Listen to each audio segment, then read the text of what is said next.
जय जगन्नाथ सांग मैंने इटा कहले कि फूल यहाँ हूँ सजना फूल। तो आम आज सजना फूल पिठौ बनइबा।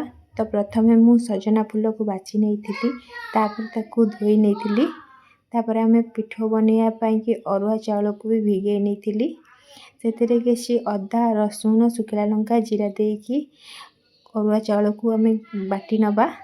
तापर से पिठौ को आम फूल धीरे देकिना से लुण हलदी लंका गुंड गोटे चामच कॉर्नफ्लावर 2 चामच बेसन गरम मसला चिकेन मसला देकी भल भाव गोले नबा। भल भाव गोले हो गला परे आमे तावारे तेल देकी बड़ा आकार करिकी भल भाव ताकू सेकी नहीं जिबा। तापर आमर प्रस्तुत हो जिवो सजना फूल पिठौ। तो पिठौटी बहुत भल लगे खाइबा को आपण माने निश्चय ट्राई करंतु। एई दिन तो सजना फूल ही थाए तो एमती बनातु और खातु।